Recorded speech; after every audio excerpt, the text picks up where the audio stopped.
SUV chinois, la vérité qui dérange les marques historiques. Pendant des années, on nous a appris à faire confiance les yeux fermés. La fiabilité japonaise, le prestige européen, l'ingénierie allemande. Et c'était vrai. Mais aujourd'hui, quelque chose change. Pas de révolution bruyante, pas de coût marketing spectaculaire. Non, juste des SUV chinois qui encaissent les kilomètres, le temps et la vraie vie. Et plus tu avances dans ce classement, plus les comparaisons deviennent gênantes. Numéro 5. Geely Monjaro, le calme qui dérange, un SUV que personne n'attendait vraiment en Europe. Et c'est justement pour ça qu'il mérite qu'on s'y attarde. Le Geely Monjaro, c'est le genre de voiture qu'on juge trop vite, trop moderne, trop silencieux, trop confortable, presque trop sérieux pour être crédible. Et pourtant, une base technique qui ne doit rien au hasard. Sous sa silhouette discrète, il cache quelque chose de beaucoup plus intéressant, une plateforme CMA. Et là, on ne parle pas de marketing. C'est la même base que certains modèles Volvo, une architecture pensée pour durer, testée sur des climats extrêmes et des usages intensifs. On est très loin du cliché du SUV chinois jetable. Face à l'Europe, une philosophie différente. Prenons un exemple concret, un Audi Q5, superbe, dynamique, valorisant, mais souvent plus complexe. Plus chargé en technologies sensibles et parfois moins tolérant sur le long terme. Le Monjaro, lui, joue une autre carte, moins démonstratif, plus robuste, plus cohérent mécaniquement. Un moteur qui joue la carte de l'intelligence. Sous le capot, un 2 litres turbo-essence, associé à une boîte automatique Aisin réputée increvable. Et surtout, aucun excès. Le moteur n'est jamais poussé dans ses retranchements. Le turbo travaille loin de sa zone critique. Le refroidissement est surdimensionné. Résultat, moins de stress thermique, moins d'usure, une régularité impressionnante dans le temps. Là où certains SUV européens commencent à montrer des signes de fatigue, lui reste constant. La fiabilité, ce n'est pas que le moteur.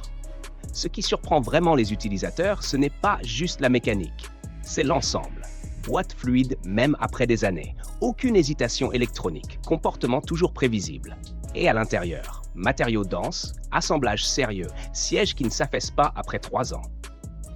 Parce que oui, une voiture fiable, c'est aussi une voiture qui ne t'épuise pas avec le temps. Le prix qui fait réfléchir. En Chine, environ 25 000 € équivalent. En Europe, avec normes, taxes et positionnement. On serait plutôt entre 45 et 50 000 €.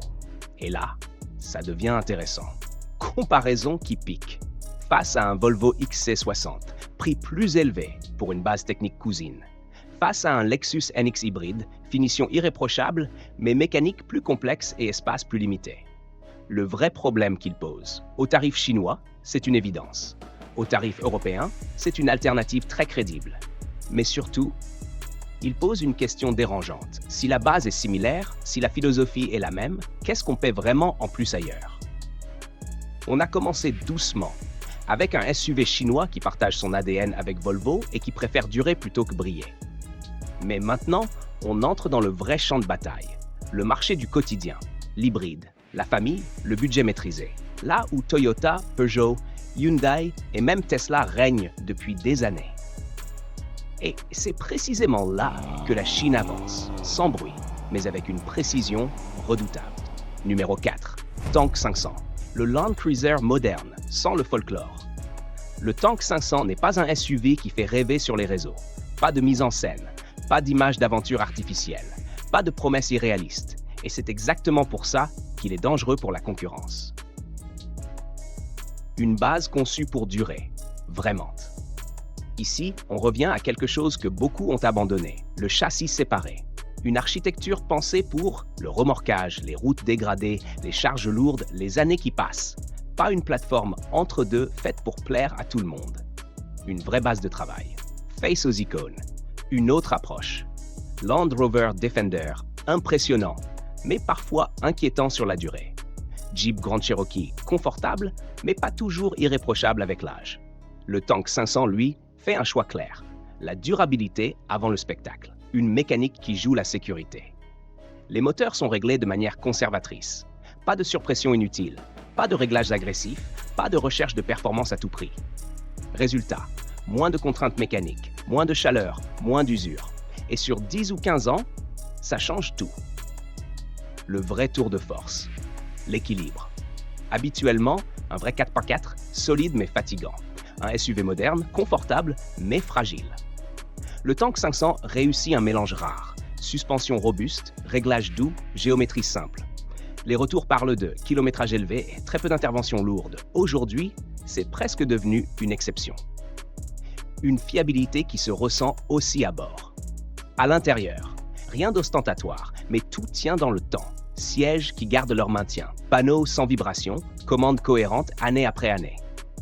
Et ça, c'est essentiel. Une voiture qui vieillit bien est une voiture qu'on garde.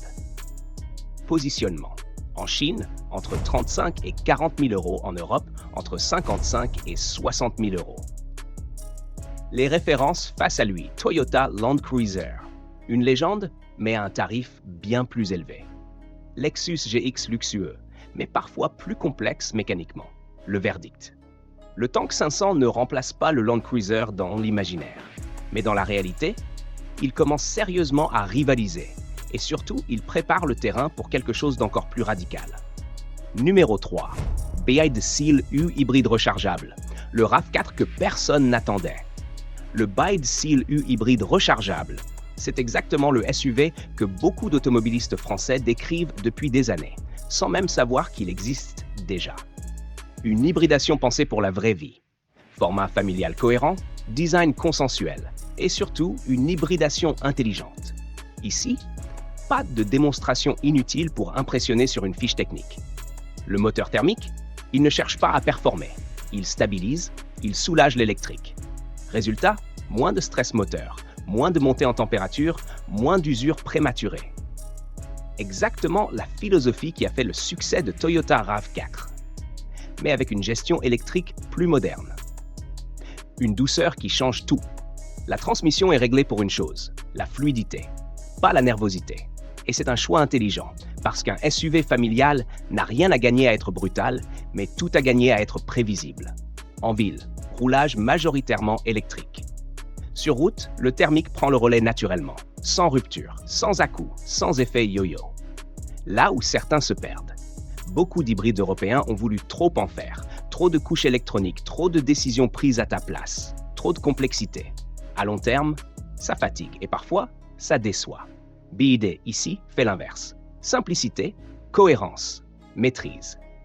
Un intérieur qui vieillit bien à bord. Rien de tape à l'œil inutile. Écran bien intégré, commandes accessibles, matériaux sérieux. On est clairement plus proche de l'esprit Toyota que d'un concept car fragile. Positionnement prix. En Chine, environ 30 000 euros.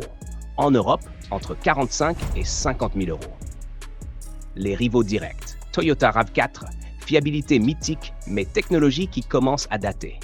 Hyundai Tucson, très bon compromis, mais mécanique plus sollicitée. Le verdict. Le BYD ne bat pas Toyota sur l'histoire, mais sur la logique mécanique. Il commence sérieusement à jouer dans la même cour. Et pour quelqu'un qui veut un SUV hybride fiable à garder 10 ans sans stress, ça devient très difficile à ignorer. Et maintenant, changement radical. Numéro 2.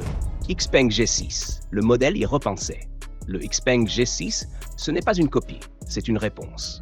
Une réponse construite après avoir observé, analysé et corrigé. Une base électrique pensée dès le départ. Contrairement à certains constructeurs qui ont adapté des bases thermiques. Ici, plateforme 100% électrique dédiée. Pensée pour le poids des batteries, les cycles de charge répétés, la gestion thermique sur le long terme. Une approche plus mature. Xpeng arrive plus tard sur le marché, mais avec une vision plus aboutie, et ça se sent. Logiciel Tesla reste devant. Mais soyons clairs, Tesla Model Y reste une référence. Mais l'écart, ils font rapidement. Le G6 propose interface fluide, mise à jour, stable, aide à la conduite cohérente. Et surtout, moins de bugs récurrents signalés dans le temps que chez certains concurrents européens. Pourquoi c'est crucial? Une voiture électrique qui bug, ce n'est pas un détail. Ça use la confiance. Et sans confiance, pas de fidélité. Retour utilisateur. Les premiers retours sont très parlants. Autonomie stable, électronique fiable, sensation de produit fini, pas de prototype, pas d'impression d'expérimentation. Positionnement. En Chine, environ 35 000 euros. En Europe, entre 50 et 55 000 euros. Les alternatives Tesla Model Y ultra performant logiciellement, mais qualité perçue inégale. Ce qu'il prouve, le G6 ne détrône pas Tesla. Mais il envoie un message très clair. La Chine a compris les erreurs des premiers électriques. Et ça, c'est un signal très sérieux pour l'Europe. On a parlé d'ingénierie partagée avec Volvo, d'hybridation face à Toyota, d'électrique face à Tesla. Mais maintenant, on arrive au cœur du sujet. Le vrai, pas le design, pas la technologie, pas même le prix, la durée dans le temps. Acheter une fois, garder longtemps. Parce que maintenant, on arrive au numéro 1, celui qui résume absolument tout. Robustesse, simplicité, ingénierie moderne. Un SUV qui ne cherche pas à prouver qu'il est chinois. Acheter une fois, rouler longtemps.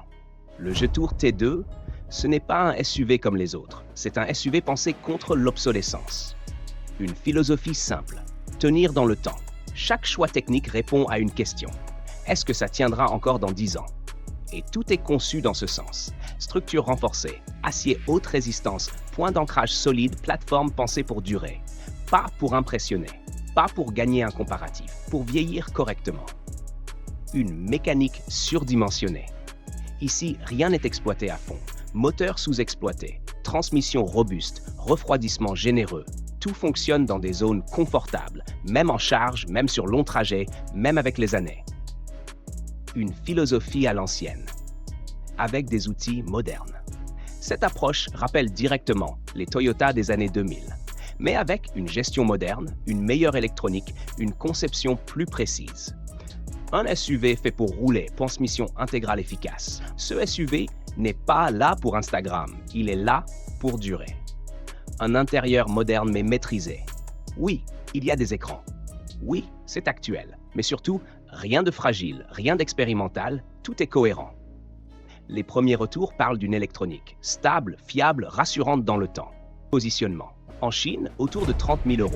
En Europe, environ 55 000 €. Face aux légendes. Toyota Land Cruiser, Ford Bronco, Lexus GX. Tout plus cher, sans forcément offrir plus de sérénité sur le long terme. Le verdict final. Le Jetour T2 n'est pas le plus prestigieux, pas le plus technologique, pas le plus impressionnant, mais il pourrait être le plus intelligent à long terme. Alors maintenant, une vraie question. Si tu devais acheter un seul SUV, le garder 10 ou 15 ans et ne plus jamais douter de ton choix, tu prends lequel?